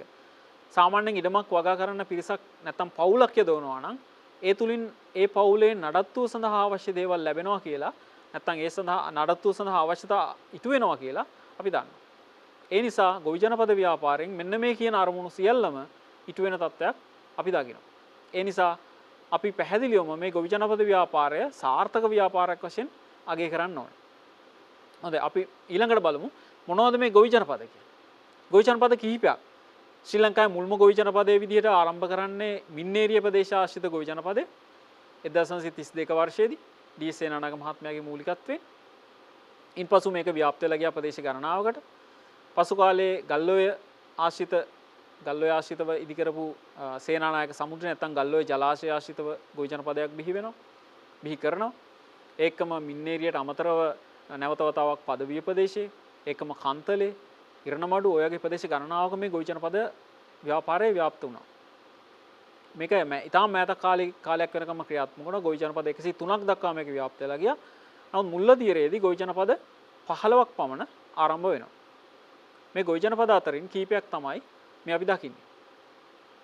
මේ ගොවි ජනපද ව්‍යාප්තිය දිහා බැලුවම අපිට පේනවා මේක වැඩිපුරම ඉලක්ක කරලා තියෙන වීලි කලාපය. ශ්‍රී ලංකාවේ උතුර සහ නැගෙනහිර කලාපයේ තියෙන වීලි ප්‍රදේශ තමයි මේකෙදි වැඩිපුර ඉලක්ක කරලා තියෙන්නේ. ඔය විදිහට පටන් ගත්ත ගොවි ජනපද ව්‍යාපාරය ව්‍යාප්ත වීමත් එක්ක ශ්‍රී ලංකාවේ ආර්ථිකයට යම්කිසි දායකත්වයක් මේ වීලි කලාපයෙන් ලැබුණාට පසුව අපි ඉන්පසු දකිනවා මේ කියන ගොවි ජනපද ව්‍යාපාරයත් ආදර්ශයට අරගෙන තවත් අලුත් ව්‍යාපාරයකට අපි යමු වෙනවා. ඒ තමයි මහවැලි සංවර්ධන ව්‍යාපාරය. මහවැලි සංවර්ධන ව්‍යාපාරය කියලා කියන්නේ මම මීට පෙර සඳහන් කරා නිදහස් ශ්‍රී ලංකාවේ ක්‍රියාත්මක වුණු දැවැන්තම ආර්ථික සංවර්ධන ව්‍යාපෘති. ශ්‍රී ලංකාව විශාල වශයෙන් ආර්ථික පරිහානිකට ලක් කර තිබුණු කාලෙක මේ මහවැලි සංවර්ධන ව්‍යාපාරය හරහා නැවත වතාවක් අපි හිස ඔසවන්න උත්සාහයක් ගන්නවා. මහවැලි නදිය කියලා කියන්නේ ශ්‍රී ලංකාවේ දීර්ඝතම ගංගාව. මධ්‍යම කඳුකරෙන් ආරම්භ වෙලා ත්‍රිකුණාමලය ප්‍රදේශයෙන් නැත්නම් කොට්ටිආරම් බොක්ක ප්‍රදේශයෙන් ඉන්දිය සාගරයට එකතු වෙන නදියක්. මේ නදී ජලය මීට පෙර ප්‍රයෝජනට අරගෙන තිබුණා ශ්‍රී ලාංකික. පරක්කම සමුද්‍රයේ ජලය සපයන්නේ අබන් ගංගෙන් සහ පරක්කම මහවැලි ගඟේ ජලය. ඒකම තව වැව් ගණනාවකට මේ නදියේ ජලය ලබා ගත්තා. නමුත් ඊටත් වඩා ඵලදායක ලෙස මේක යොදා ගන්න අවශ්‍යතාවයක් මේ වෙනකොට ඇවිල්ලා තිබුණා. උදා වෙලා තිබුණා. ඒ නිසා තමයි මේ මහවැලි සංවර්ධන ව්‍යාපාරය කියන එක ශ්‍රී ලංකාවට හඳුන්වා දෙන්න තීරණය කරන්නේ. මේ ව්‍යාපාරය සුළු ව්‍යාපාරයක් නොවේ, අති දැවැන්ත ව්‍යාපාරයක්. ඒ එක්කම බහුකාර්ය යෝජනා ක්‍රමයක්. බහුකාර්ය කියලා කියන්නේ මේ ව්‍යාපෘතිය දියත් කිරීම තුළින් අරමුණු ගණනාවක් ඉටු වෙනවා. කාර්යයන් ගණනාවක් ඉටු වෙනවා. ඒ නිසා මේක බහුකාර්ය යෝජනා ක්‍රමයක් වශයෙන් හඳුන්වනවා. ඒකම මුල් කාලේ අවුරුදු 30කින් නිම කරන්න කියලා තීරණය කළා තිබුණු මේ යෝජනා ක්‍රමය පස්සේ කාලේ වර්ෂ 6කින් නිම කරන්න තීරණය කිරීමත් එක්ක මේ ව්‍යාපාරයේ නමට කඩිනම් කියලා වචනකුත් එකතු වුණා. ඒ නිසා අපි මේක හඳුන්වන්නේ කඩිනම් මහවැලි සංවර්ධන ව්‍යාපාරය කියලා. ඒක මේ සඳහා වෙනම අමාත්‍යාංශයක් පිහිටෙව්වා. මහවැලි සංවර්ධන අමාත්‍යාංශයක්. මේ විදිහට මේ ව්‍යාපාරය දියත් කිරීම සඳහා අවශ්‍ය පහසුකම් නැත්නම් මේ අවශ්‍ය කරන ඉතුරු සාධක ටික එකතු කරලා රජය 1980 දශකයේදී මේ ව්‍යාපාරය ආරම්භ කරනවා. මේ ව්‍යාපාරය යටතේ කොහොමද ලංකාව සංවර්ධනය වුණේ කියලා අපි ක්‍රමක්‍රමයෙන් බලමු. මේකේ මුලින්ම අපි බලන්න ඕන මේ මහවැලි සංවර්ධන ව්‍යාපාරයේ අරමුණු මොනවද කියලා. අරමුණු ටික පැහැදිලිවම අපි දකිනවා වීලි කලාපයේ තියෙන ගොවි බිම් වලට ජලය සැපයීම, ඒකම විදුලි බලය නිෂ්පාදනය කිරීම, ඉඩම් හිමි තෘප්තිමත් ගොවි පරපුරක් බිහි කිරීම, මිරිදිය මසුන් බෝ කිරීම සහ රැකියා අවස්ථා බිහි කිරීම කියලා. මේ කරුණු දැක්කහම දරුවන්ට හිතෙනවා ඇති ගොවි ජනපද ව්‍යාපාරයේ තිබුණු අරමුණු වගේම තමයි මේවත්. පැහැදිලිව. වෙනසක් උනේ ජල විදුලි උත්පාදනය මේකෙදි මූලික කාරණාවක් බඩපත් තියෙනවා. කොහොමද මහවැලි සංවර්ධන ව්‍යාපාරයේ මේ අරමුණු ඉටු කරගත්තේ? අපි ඒකත් බලමු. මෙතනින් පළමුවෙනි අරමුණ තමයි වීලි කලාපයේ ගොවි බිම් වලට ජලය සැපයීම. මේ මහවැලි සංවර්ධන ව්‍යාපාරයේ දියත් කිරීමේදී මහවැලි ගඟේ ජලය ජලාශ ගණනාවකට යොමු කරලා ඒව පසුව වීලි කලාපයේ වැව් වලට බෙදා හැරියා. වැව් ගණනාවකට බෙදා හරිනවා. ඒ බෙදා හැරීමේදී ශ්‍රී ලංකාවේ මෙතුවක් කාලයක් ප්‍රයෝජනට ගන්න නැතුව අත්තරලා දාලා තිබුණු ඉඩම් ගණනාවක් වගා කරන්න අවස්ථාවක් ලැබෙනවා. මේ ඉඩම් වගා කරන්න අවස්ථාව නොලැබුණේ ශ්‍රී ලංකාවේ මේ ප්‍රදේශවලට නිසි ජල සැපයීමක් මේ වෙනකොට සිදු නොවුණු නිසා. එහෙම නැත්නම් පැරණි රජ කාලේ මේ ප්‍රදේශවල ඊටාම ක්‍රමවත් විදිහට වාරි පද්ධති ඉදි කරලා එල්ලංගා නිර්මාණය කරලා වැව් එකිනෙක ඇල මාර්ග වලින් යා කරලා හදපු විශාල පද්ධති තුල ඊටාම සාර්ථක විදිහට කෘෂිකර්මාන්තය සිදු වුණා. නමුත් පස්සේ කාලේ මේ යටත් විදකරණයත් එක්ක මේ බොහෝ දේවල් බිඳ වැටුණා. ඒ නිසා වීලි කලාපයේ ජලය හිඟය නිසා කෘෂිකර්මාන්තය අඩාල වුණා. නමුත් මේ මහවැලි සංවර්ධන ව්‍යාපාරයේදී නැවත වතාවක් මේ ප්‍රදේශවලට ජලය සපයලා මේ ජනතාවට නැවත වතාවක් කෘෂිකර්මය සිදු කරන්නත් ඒ හරහා ඔවුන්ට හැකිය අයුරින් ශ්‍රී ලංකාවේ ආර්ථික සංවර්ධනයට දායක වෙන්නත් අවස්ථාව සලසා දුන්නා. මේ නිසා මේ ව්‍යාපාරය ඊටාම වැදගත්. ඒකම අපේ දෙවෙනි කරුණ විදුලි බලය නිෂ්පාදනය කිරීම. මේක නම් අපි පැහැදිලිව කතා කරන්න ඕනේ. ශ්‍රී ලංකාව මේ වෙනකොට ජල විදුලි උත්පාදන ක්‍රියාවලියට යොමු වෙලා හිටියේ. මේ ජල විදුලි උත්පාදන ක්‍රියාවලිය තුලින් ශ්‍රී ලංකාවේ මේ වෙනකොට නිෂ්පාදනය කරපු ජල විදුලි ප්‍රමාණය ගත්තොත් ඒ සඳහා භාවිත කරපු යන්ත්‍ර සූත්‍ර බවල හැකියාව නැත්නම් ඒවා ඇතිච්ච බලය ගත්තොත් ඒවායි නිෂ්පාදනය කරන්න පුළුවන් උනේ සාමාන්‍යයෙන් මෙගාවොට් 305ක බලශක්ති ප්‍රමාණයක් පමණයි. නමුත් මේ අලුත් ව්‍යාපාරයටදී මේක මේ වගේ කිහිප ගුණයකින් වැඩි කරන්න සැලසුම් කරා. අපි ඉගෙන නැවත කතා කරනවා. දල වශයෙන් මෙගාවොට් 600ක් විතර නැවත වතාවක් මේ ජාතික විදුලි බල පද්ධතියට එකතු කරන්න මේ ඔස්සේ කටයුතු කරා. විදුලි උත්පාදනයේ ඒකම කතා කරන්න පැහැදිලිම කාරණාවක් තියෙනවා. අපිට ජල විදුලි උත්පාදනයේ මහවැලි සංවර්ධන ව්‍යාපාරය හරහා මේ වගේ දෙයක් කරන්න ඇයි අපි යොමු වුනේ? ප්‍රධාන හේතුව තමයි මේ වෙනකොට ශ්‍රී ලංකාවේ ග්‍රාමීය ජනතාවගෙන් 10%කට පමණයි පැහැදිලිවම විදුලි බලය ලැබිලා තිබුණේ. ඒ නිසා මේ ග්‍රාමීය ජනතාවගෙන් ඉතිරි 90%ට විදුලිය සැපයීමත් මේ ව්‍යාපාරය ආරම්භුණා. ඒ තමයි මේකේ විශේෂම කාරණාව. ඒකම ඉඩම් හිමි තෘප්තිමත් ගොවි පරපුරක් බිහි කිරීමත් මේකේ ආරම්භුණා. ශ්‍රී ලංකාවේ වැඩිපුර හිටියේ ඇත්තරම ගොවි ජනතාව. සත්‍ය වශයෙන්ම ලංකාවේ වැඩිපුර හිටියේ ගොවි ජනතාව. මේ ගොවි ජනතාව බ්‍රිතාන්‍ය පාලනයත් එක්කම ඉඩම් අහිමි පිරිසක් බවට පත් වුණා. අපි ඒක පැහැදිලි කරගන්න ඕන. මොකද අපිට ඉඩම් නැති වෙන්න හේතුවක් තියෙනවනේ. ඉඩම් අහිමි වුණේ ශ්‍රී ලංකාවේ මේ වගා භූමි විශාල ප්‍රමාණයක් බ්‍රිතාන්‍යයන් තමන්ගේ අවශ්‍යතා සඳහා යොදාගත්තා. ඒ නිසා ශ්‍රී ලාංකිකයන් විශාල පිරිසකට ඉඩම් අහිමි වෙනවා. දොළ පුතාලට ඉගෙන ගන්න හම්බෙයි 1840 වර්ෂයේදී බ්‍රිතාන්‍ය හඳුනා දීපු මුඩුබිම් පනත ඔස්සේ ශ්‍රී ලංකාවේ විශාල ඉඩම් ප්‍රමාණයක් ඔවුන් විසින් පවරා ගත්තා. මේක පවරා ගත්තා කියනට වඩා මංකොල්ල කෑමක් වශයෙන් හඳුන්වන්න පුළුවන්. මේ ඉඩම් පවරා ගැනීමත් එක්ක ශ්‍රී ලංකාවේ බහුතර ජනතාවක් ගොවි ජනතාවට ඉඩම් නැති වෙලා ගියා. 1920 වර්ෂයේ වන විට ලංකාවේ තිබුණු සංඛ්‍යාලයකන අනුව ලංකාවේ සිදු කරනු සමීක්ෂණ අනුව 1920 වර්ෂයේදී ශ්‍රී ලංකාවේ සමස්ත ජනගහනයෙන් 38ක් ඉඩම් නැති ජනතාවක් වශයෙන් තමයි සඳහන් වෙන්නේ. 38ක් මේක විශාල අගයක්. මේ ජනතාවට වගා කරන්න භූමියක් තිබුණේ නැහැ. ඒ නිසා තමයි මහවැලි සංවර්ධන ව්‍යාපාරයට මේ තෘප්තිමත් ගොවි පරපුර බිහි කරන්න මේ ඉඩම් නැවත වතාවක් ඔවුන් අතර බෙදා දෙන්න තීරණය කරා. ඒ නිසා ඒකත් එක අරමුණක් මහවැලි සංවර්ධන ව්‍යාපාරය. ඊළඟ අරමුණ අපි දකිනවා මිරිදිය මසුන් බෝ කිරීම, ඊළඟට රැකියා අවස්ථා ඇති කිරීම, මේ වගේ දේවලුත් තියෙනවා. මිරිදිය මසුන් ශ්‍රී ලංකාවේ පුරාණ වාරි පද්ධතිය ආශ්‍රිතවත් බෝ කරා. මේකට මිරිදිය මත්ස්‍ය වගාව කියලා අපි හඳුන්වනවා, නම් කරනවා. ශ්‍රී ලංකාවේ ඇල මාර්ගවල මසුන් ඇල්ලීම වෙනුවෙන් බදු අය කරා කියලාත් සඳහන් වෙනවා. මතර මජ්බක කියලා බදු වර්ගයක් ගැන සඳහන් වෙනවා. මතර කියලා කියන්නේ මාත්‍රිකාව නැත්නම් ඇල මාර්ගයට, මජ්ජි කියලා කියන්නේ මත්ස්‍යයට, බක කියලා හඳුන්වන්නේ භාගය නැත්නම් රජයට ගෙවන කොටස. ඒතර ඇල මාර්ග වලින් අල්ලන මසුන් වෙනුවෙන් රජයට ගෙවන බද්දක් තිබුණා නම් පැහැදිලිවම ශ්‍රී ලංකාවේ මේ මිරිදිය මත්ස්‍ය කර්මාන්තය තිබිලා තියෙනවා අතීතයේ ඉඳලා. ඒකට රාජ්‍ය අනුග්‍රහය ලැබිලා තියෙනවා. රාජ්‍ය අවධානය යොමු වෙලා තියෙනවා. ඒ නිසා මෙතනදිත් ඒක නැවත වතාවක් ක්‍රියාත්මක කරනවා. ඒකම රැකියා ප්‍රශ්නයක් තිබුණා. රැකියා විශාල ප්‍රමාණයක අවශ්‍යතාවයක් තුන මේ වෙනකොට 1980 වර්ෂයේ කරපු සමීක්ෂණ අනුව ශ්‍රී ලංකාවේ රැකියා අහිමි ජනගහනය ලක්ෂ 12ක් කියලා සඳහන් වෙනවා.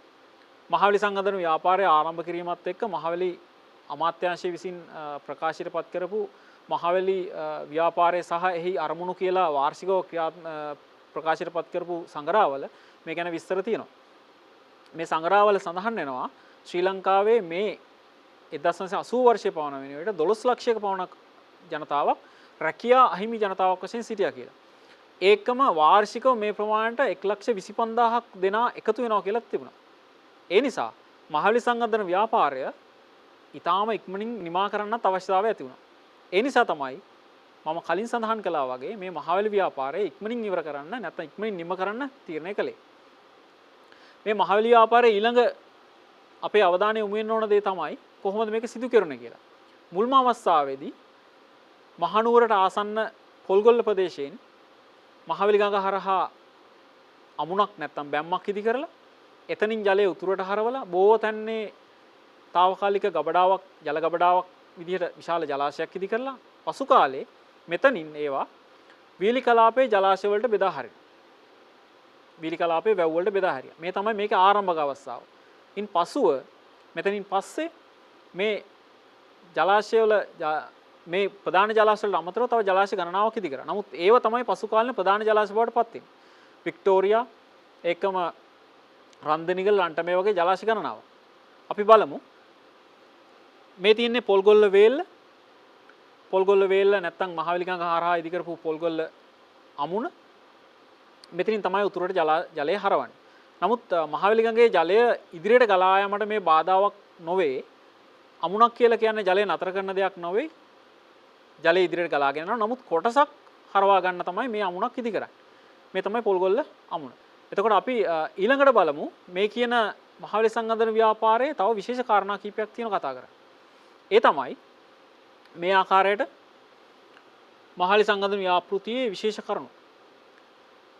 ඉන් එකක් තමයි අවුරුදු 30ක් මුළුල්ලේ ක්‍රියාත්මක කරන්න තීරණය කළා තිබුණු මේ ව්‍යාපාරය අවුරුදු 6කින් නිම කරා කියන එක. මේක නම් මම විස්තර කිව්වා.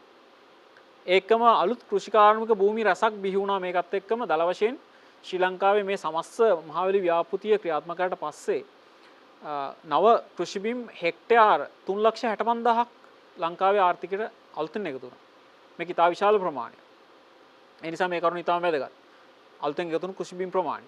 ඒකම ජල විදුලි උත්පාදනයත් මෙතන වැදගත්.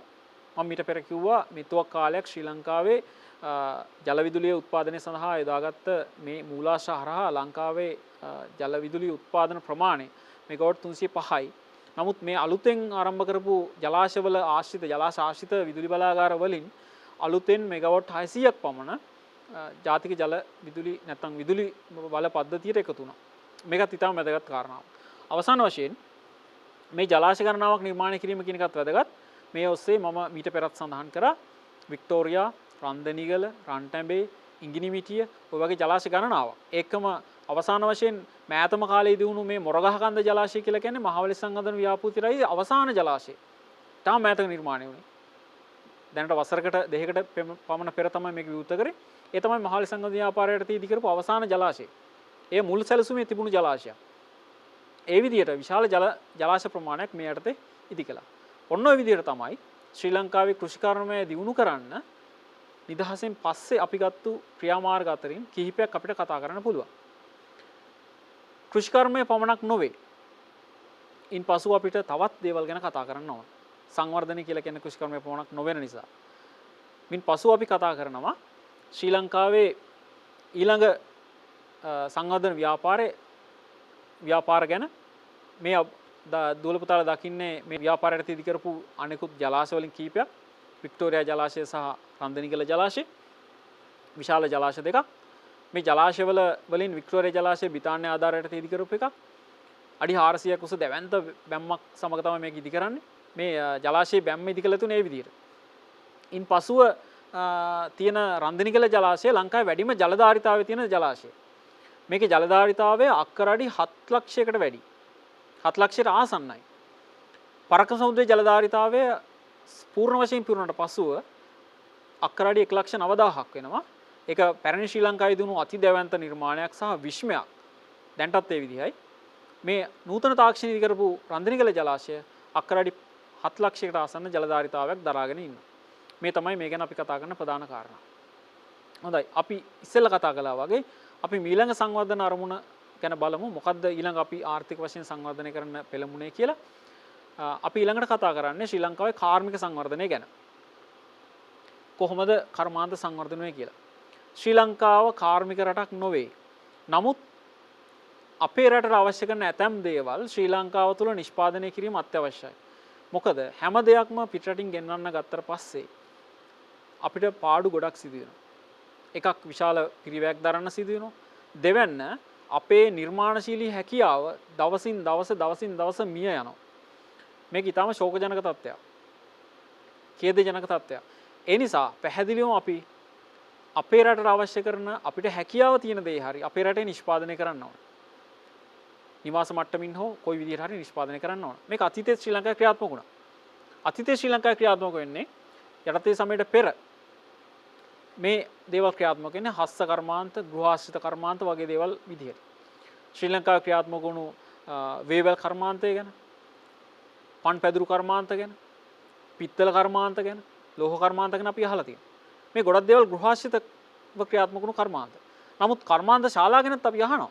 ලංකා ඉතිහාසයේ විශාල ආක්‍රමණික වශයෙන් ප්‍රබල ආක්‍රමණික වශයෙන් සලකන එලාර රජතුමාගේ ආක්‍රමණය අනතුරු ශ්‍රී ලංකාව සංවර්ධනය කිරීමේ ක්‍රියාවලියට විශාල වශයෙන් දායක වෙන්නේ දුටුගැමුණු රජතුමා. එතුමා මේ සඳහා මූලික ශක්තිය ලබාගෙන එතුමාගේ පිය රජතුමාගේ කාවන්තිස්ස රජතුමා. කාවන්තිස්ස රජතුමා මේ යුද්ධය සඳහා නැත්නම් එලාර රජතුමා කරපු යුද්ධය සඳහා අවියාද නිෂ්පාදනයේට කර්මාන්ත ශාලා පිහිටුවා කියලා ලංකාවේ මූලාශ්‍ර කීපයකම සඳහන් වෙනවා.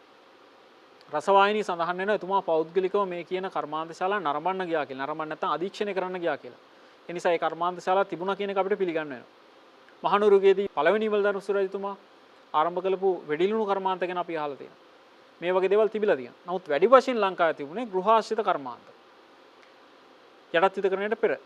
නමුත් යටත් විද සමයේදී ශ්‍රී ලංකාවට විශාල වශයෙන් විදේශී භාණ්ඩ ගෙන්වන්න පටන් ගන්නවා. මේ නිසා ශ්‍රී ලංකාවේ මේ නිෂ්පාදන ක්‍රියාවලිය නැත්නම් ගෘහාශ්‍රිතව හෝ සිදුණු නිෂ්පාදන ක්‍රියාවලිය තරමක් අඩාල වෙනවා. ඒ නිසා යටත් විදකරණයත් එක්කම මේ කියන කර්මාන්ත බොහොමයක් ඒව අඩපණුණා කියලාත් මතක තියාගන්න ඕනේ. මේ අපේ මුල් නිෂ්පාදන ක්‍රියාවලිය අපි මේ දකින මුල් නිෂ්පාදන ක්‍රියාවලියේදී අපි නිෂ්පාදනය කරපු බොහෝ දේවල් අපේ රටට අවශ්‍ය දේවල්. නමුත් යටත් විදකරණයත් එක්ක අපිට සිදු වුණා විදේශීය අවශ්‍යතාව වෙනුවෙන් බොහෝ දේවල් නිෂ්පාදනය කරන්න. වතුවගාව මුල් කරගෙන. අපි බලමු ඉදිරියට කොහොමද ඒක වෙන්නේ කියලා. දෙවන ලෝක යුද්ධයත් එක්කම ශ්‍රී ලංකාවට විවිධාකාරයේ අපනයන ශ්‍රී ලංකාවට බඩු භාණ්ඩ ගෙනීම නැත්නම් ආනයනය කිරීමේ දුෂ්කරතා මතුවුණා. දෙවන ලෝක යුද්ධය සිදු වෙන්නේ 1939 සිට 1945 දක්වා කාලේ. මේ කාලයේදී ශ්‍රී ලංකාව පමණක් නොවේ සමස්ත ලෝකයේම මේ කියන විදේශ ආනයන අපනයන ක්‍රියාවලිය බිඳ වැටුණා. හිට්ලර් ප්‍රධාන කරගෙන සමස්ත යුරෝපයේ මඩත් කර ගැනීම සඳහා යුද්ධ කරපු ජර්මන් හමුදාව ඔවුන්ගේ නාවික හමුදාවත් මුල් කරගෙන මේ ක්‍රියාවලිය සම්පූර්ණයෙන්ම අඩාල කරලා දැම්මා. මේ කාලේ විශාල නෞකා ප්‍රමාණයක් මුහුදුබත් කරන්න උන් සමත් වුණා. මේ නිසා ලංකාවට භාණ්ඩ ගෙනීම විශාල වශයෙන් නතර වෙලා ගියා. ඒකේ ප්‍රතිඵලයක් වශයෙන් ශ්‍රී ලංකාවට මේ අවස්ථාවේදී නැවත සිදු වුණා යොමු වෙන්න අපේම කියලා භාණ්ඩ නිෂ්පාදනය කරන්න. ඒ නිසා ලෝක යුද්ධය කියන එක ශ්‍රී ලංකාවට එක්තරා ආකාරයකට වාසියක් විදිහට ක්‍රියාත්මක වුණා. අපි යුද්ධයේ වාසියක් කියලා සලකන්නේ නැහැ. නමුත් ශ්‍රී ලංකා නිෂ්පාදන ක්‍රියාවලියට මේක යම්කිසි විදිහකට උපකාරයක් වුණා. නමුත් මේක తాවකාලික තත්ත්වයක්. 1945 වර්ෂයේදී දෙවන ලෝක යුද්ධය අවසන් වීමත් සමග නැවත වතාවක් මේ නෞකා මාර්ග විවෘත වුණා. මේක සතුට සහ අපිට දුක ගෙන ආපු කාරණයක්. මොකද ශ්‍රී ලංකාවේ මෙතුවක් කාලයක් තිබුණු කර්මාන්ත යම්කිසි කාලයකදී බිඳ වැටිලා නැවත වතාවක් හිස ඔසවමින් තිබුණු අවස්ථාවේ නැවත වතාවක් මේකට පහරක් වැදුණා. මේ යුද්ධේ නිමා වීම අපිට සතුටක්. නමුත් ඒකත් එක්කම ශ්‍රී ලංකාවේ මේ කියන කර්මාන්ත නැවත වතාවක් බිඳ වැටුණා. ශ්‍රී ලංකා කර්මාන්ත ගණනාවක් බිඳ වැටුණා. මේ නිසා අපිට නැවත වතාවක් විදේශීය භාණ්ඩ වලින් යැපෙන්න සිදු වුණා. මේ තත්ත්වයක් එච්චර ඒ තරම්ම හොඳ තත්ත්වයක් නොවේ. මේක පැහැදිලිවම වෙනස් කරන්න ඕන තත්ත්වයක්. මම මීට පෙර සඳහන් කරා මේ වගේ දේවල් සිදු වුණාම නැත්තම් මේ නිෂ්පාදන ක්‍රියාවලිය බිඳ වැටුණාම අපි තුළ තියෙන නිර්මාණශීලී හැකියාවත් අපිට නැති වෙලා යනවා. සාමාන්‍යයෙන් මේ කාර්මික නිෂ්පාදන කියන දේවල් එක්වරම ඊටාම ඉහළ ගුණාත්මක භාවයෙන් යුතුව නිෂ්පාදනය කරන්න බෑ. මේක ක්‍රමිකව සිදුවෙන දෙයක්. නමුත් ඒ සඳහා මුල පුරන්න ඕනේ. අපි ලබාගත් මුල පිරීම ලෝක යුද්ධ සමයේ ලංකාවේ නිෂ්පාදනය කර විවිධ දේවල් සුවඳ විලවුන් වර්ග ප්‍රාථමික වශයෙන් ඒ වගේ දේවල් නිෂ්පාදනය කරා. ඒකම ලෝහ උපකරණ නිෂ්පාදනය කරන්න පටන් ගන්නවා. තව බොහෝ දේවල් ලංකාවේ ගෘහස්ථිත එදිනදා භාවිතා කරන උපකරණ පවා නිෂ්පාදනය කරන්න පටන් ගත්තා. නමුත් ලෝක යුද්ධයෙන් පස්සේ මේ දේවල් නැවත වතාවක් ලෝක යුද්ධය නිමා වුණාට පස්සේ නැවත වතාවක් විදේශ වලින් ගෙන්නන්න ගත්ත නිසා මේ කර්මාන්ත නැවත වතාවක් අඩාල වුණා. මේ නිසා නැවත වතාවක් මේ දේවල් වලට ජීවය දෙන්න නම් පැහැදිලිවම රාජ්‍ය අනුග්‍රහයක් මීට ලැබෙන්න ඕන. මේ රාජ්‍ය අනුග්‍රහය ගැන තමයි අපි ඊළඟට කතා කරන්නේ. කොහොමද රාජ්‍ය අනුග්‍රහය ලැබුණේ කියලා. නිදහසෙන් පසුව බලයටපත් වුණු රජේ කර්මාන්ත හා දීවර කටයුතු අමාත්‍යාංශයක් ආරම්භ කිරීම කියන එක ඉතාම වැදගත් කාරණයක්. ඒකම රාජ්‍ය ව්‍යවසායයට මූලිකත්වය හිමිවීම කියන එකත් වැදගත් කාරණයක්. රාජ්‍ය ව්‍යවසාය කියලා අදහස් කරන්නේ රජයේ මුල් වෙලා මේ කාර්මික නැත්නම් කර්මාන්ත සඳහා මුදල් ආයෝජනය කිරීම. නැත්නම් මේවා රජයේ කර්මාන්ත වශයෙන් ආරම්භ කිරීම. නමුත් මේ ක්‍රියාවලිය තුළ යම්කිසි ගැටලු සහගත තත්ත්වයක් තියෙනවා. ඒ තමයි පෞද්ගලික අංශයට තමන්ගේ කර්මාන්ත තමන්ගේම කියලා කර්මාන්තයක් ආරම්භ කරන්න යම් බාධාවක් නැති වෙනවා. විශේෂයෙන් මහා පරිමාණ කර්මාන්ත ඉදි කරන්න මේ රාජ්‍යාංශයට පමණක් අවසර ලැබීම නිසා පෞද්ගලික අංශයට මේ සඳහා හැකියාවක් තිබුණත් ඔවුන්ට ඒ සඳහා මුදල් ආයෝජනය කරන්න තියෙන අවස්ථා ඇහිරෙනවා. මේක තරම් හොඳ තත්ත්වයක් නොවේ. නමුත් මුල් අවස්ථාවේදී ලංකාවේ ක්‍රියාත්මක වුණේ එහෙමයි. රජය අදහස් කරා විශාල වශයෙන් ලංකාවේ නිෂ්පාදනය කළ යුතු සිමෙන්ති වගේ දේවල්, රසායනික පොහොර වගේ දේවල් මේවා රජයේ අනුග්‍රහය යටතේ රජයේ මුදල් ප්‍රතිපාදන ඉවෙන් කළා ඒ ආයෝජන යටතේ සිදු කරන්න ඕන දෙයක් කියලා. ඒ නිසා පෞද්ගලික ව්‍යවසායකයන්ට මේ සඳහා අවස්ථාව අහිමි වෙලා ගියා. ඒකම ඊළඟට සිදු වුණු කනගාටුදායකම දේ තමයි රජයටත් මේ දේවල් ආරම්භ කරගන්න හැකියාවක් නොලැබීම. රජයට මේ සඳහා විශාල මුදලක් වැය කරන්න හැකියාවක් තිබුණේ නැහැ. මේ දැවැන්ත කර්මාන්තශාලා ඉදි කරන්න මේ වෙනකොට ලංකාවේ රජයට හැකියාවක් තිබුණේ නැහැ. මේ නිසා පෞද්ගලික අංශයත් රජයත් කියන අංශ දෙකම මේ ශ්‍රී ලංකාවේ කර්මාන්ත ආරම්භ කිරීම සම්බන්ධයෙන් යම් කිසි පසුගාමී තත්ත්වයක තමයි හිටියේ. එහෙම නැත්නම් ඒ අංශය දියුණු කරන්න මෙයාගේ දායකත්වය අඩු වෙන තත්ත්වයක් තිබුණා. මේ නිසා අලුතෙන් මේ ගැන හිතන්න අවස්ථාවක් අපිට ආවා. ඒ නිසා තමයි නිදහසෙන් පස්සේ ශ්‍රී ලංකාවේ බලයටපත් වුණු රජයන් ගණනාවක් මේ කරුණු ගැන මේ අංශය ගැන වැඩිපුර අවධානය යොමු කරන්නේ. ඉන්පසුව මේ කර්මාන්ත දියුණු කිරීම සම්බන්ධයෙන් ලෝක බැංකුවේ අවධානය යොමු වුණා ශ්‍රී ලංකාව කොහොමද නැවත වතාවක් දියුණු රාජ්‍යයක් බවට නැත්නම් මේ කර්මාන්ත ක්ෂේත්‍රය දියුණු කළා තරමක් ආර්ථික සංවර්ධනයක් සිදු වුණු රටක් වශයෙන් පත් කරන්න කියලා. ඒකෙදි 1953 වර්ෂයේදී ශ්‍රී ලංකාවේ කොහොමද ඉදිරියේදී කර්මාන්ත සිදු කරෙන්න ඕන කියලා ගැන අදහස් ඇතුළත් කරලා යෝජනා මාලාවක් 1953 වර්ෂයේදී ලෝක බැංකුව විසින් නිකුත් කළා. මේ යෝජනාවලිය අනුව ශ්‍රී ලංකා රාජ්‍යය තමන්ගේ ප්‍රතිපත්ති වෙනස් කරලා 1954 වර්ෂයේදී දවල පත්‍රිකාවක් නිකුත් කරනවා ශ්‍රී ලංකාවේ කර්මාන්ත ප්‍රතිපත්තිය ගැන. දවල පත්‍රිකාවක් කියන එක සමහරට දුවල පුතාලට ප්‍රශ්නයක් ඇති. මොකද්ද මේ දවල පත්‍රිකාවක් කියන්නේ කියලා? දවල කියන වචනේ නම් අපි අහලා තියෙන සුදු පාට කියලා. දවල පත්‍රිකාවක් කියලා කියන්නේ සාමාන්‍යයෙන් ඉදිරියේදී ක්‍රියාත්මක කිරීමට බලාපොරොත්තු වෙන නීතියක් නැත්නම් සම්මත කිරීමට බලාපොරොත්තු වෙන යම්කිසි පනතක් වගේ දෙයක් ගැන ඒ සම්මත කරන්නට පෙර මහජනතාව දැනුවත් කිරීම සඳහා නිකුත් කරන පත්‍රිකාවක් දවල පත්‍රිකාවක් කියන්නේ. 1954 වර්ෂයේ මේ නිකුත් කරපු කර්මාන්ත පිළිබඳ දවල පත්‍රිකාවෙන් ශ්‍රී ලංකාවේ කර්මාන්ත ගැන අලුත් ආලෝකයක් ලැබෙන තත්ත්වයක් ඇති වුණා. ඒ නිසා පෞද්ගලික ව්‍යවසායකයන්ට මේ කර්මාන්ත පිළිබඳව අලුත් අදහස් ඇති කරගන්න අවස්ථාවකුත් මේකත් එක්ක උදා වුණා. මේ නිසා මේ කර්මාන්ත පිළිබඳව මෙතුවක් කාලයක් තිබුණු රජයේ මැදහත් වීම අඩු වෙලා ඒ වෙනුවට පෞද්ගලික අංශය වැඩි වශයෙන් මැදහත් වෙන තත්ත්වයක් ආවා. ඒත් එක්කම ශ්‍රී ලංකාවේ අලුතෙන් කාර්මික ජනපද ගණනාවක් පිහිටවනවා. කාර්මික ජනපද කිහිපයක් ආරම්භ කරනවා. මේ කාර්මික ජනපද වලින් සිදු කෙරුණේ ශ්‍රී ලංකාවට අවශ්‍ය කරන නිෂ්පාදන විතරක් නොවේ විදේශගත කළ හැකි දේවලුත් මේවා නිෂ්පාදනය වෙනවා. කටුනායක, බියගම වගේ ප්‍රදේශවල අපනයන සැකසුම් කලාප පවා නිෂ්පාදන නිර්මාණය වෙනවා. මේ ඔස්සේ ලංකාවේ කර්මාන්ත ආරම්භ කරපු ජනතාවට විශාල සේවයක් වුණා. ඒකම අලුතෙන් ආරම්භ කරපු කර්මාන්ත වල නිෂ්පාදන විදේශගත කරන්නත් අවස්ථාවක් මේ ඔස්සේ ලැබෙනවා. මේ කර්මාන්තවල අපිට විශාල ආර්ථික ශක්තියක් ලබා දෙන දේවල් මේවා නිෂ්පාදනය වුණා.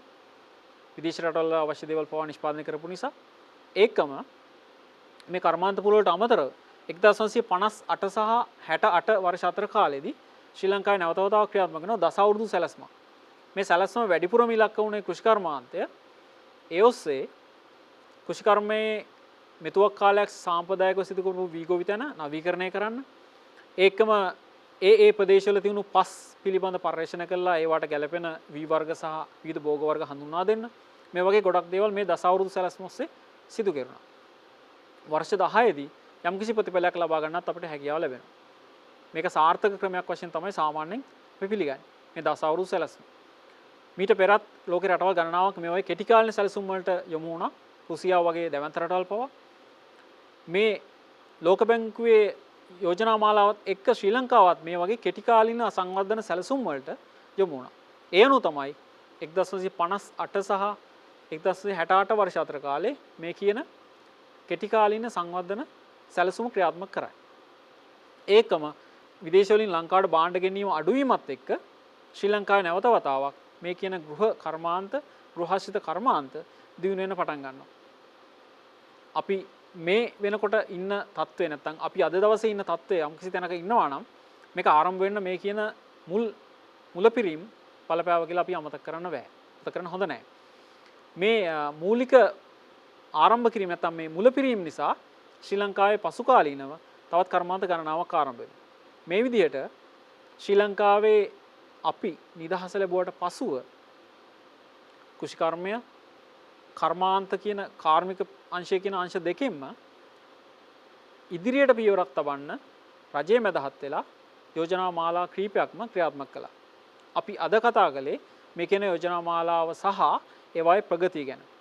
මේ කතා කරපු කරුණුත් එක්ක දොළ පුතාලට විශේෂයෙන් අවධාරණය වෙන්න ඕන කාරණා තමයි නිදහසෙන් පසුව අපි ගත්තු උත්සාහය අපේම කියලා ආර්ථිකයක් නිර්මාණය කරන්න අපි ගත්තු උත්සාහය මේ ආර්ථිකයේ සාර්ථකත්වය අපි අද සාකච්ඡා කරන්නේ නැහැ. නමුත් අවධානය යොමු වෙන්න ඕන පැහැදිලිවම අපි තනිව මේ කියන දේවල් වලට දායක වෙන්න පුළුවන් පුද්ගලයන් පිරිසක් පැහැදිලිවම අපිට හැකියාව තියෙනවා. ඒ නිසා අපි හැමෝම උත්සාහ කරන්නත් ඕන මේ කියන ආර්ථික සංවර්ධනයට අපේ දායකත්වය කොහොමද ලබා දෙන්නේ කියලා කියන්නේ. එකම ඒක ලබා දෙන්න. ඒ සඳහා සැලසුම් කරන්න. අපි සදා කාලය ගන්නවා. මේක සාමාන්‍යයෙන් පාඩමක්ම කියලා සලකන්න එපා. අපිට ජීවත් වෙන්න අවශ්‍ය කරන දේවල් පමණක් නැත්තම් අපිට අපි ගැන විතරක් අදාළ වෙන දේවල් නෙමෙයි අපි අධ්‍යාපන තුලදී බලාපොරොත්තු වෙන්නේ. අපි හැමෝටම ලෝකෙටම හැමදේට හැමෝටම අවශ්‍ය දේවල් සත්තුන්ට ගහකොළට හැමදේටම අපි හැම දෙයක් ගැනම හිතනවා. ඒ නිසා මේ පාඩමේදී අපි බලාපොරොත්තු වෙන්නේ මේ දේවල් ගැන ඔබේ අවධානය උනන්දුව වැඩි කරලා තවදුරටත් ශ්‍රී ලංකාව සංවර්ධනය කරන්න ඔබේ දායකත්වය ලබා ගන්නත් එක්ක. හොඳයි දුවේ පුතේ මේකම අද කතා කරපු කොටස අවසන් කරනවා. අවසාන වශයෙන් මතක් කරන්න ඕන මේ කතා කරපු පාඩමත් තවත් විෂයන් ගණනාවක පාඩම් හැම දෙයක්ම දුවල පුතාලට බලන්න පුළුවන් channel NIE කියන YouTube නාලිකාව ඔස්සේ. ඒ නිසා මම හැම දුවෙකුටම හැම පුතේකුටම ආරාධනා කරනවා මේ පාඩම බලලා ඉන් පසුව මේ නාලිකාවේ තියෙන අනිකුත් පාඩම් බලලා ඔයාලගේ දැනුම බුද්ධිය වර්ධනය කරගන්න කියලා. හොඳයි දරුවනේ එහෙනම් නැවත හමු වෙනතුරු හැමදෙනාටම ආයුබෝවන්.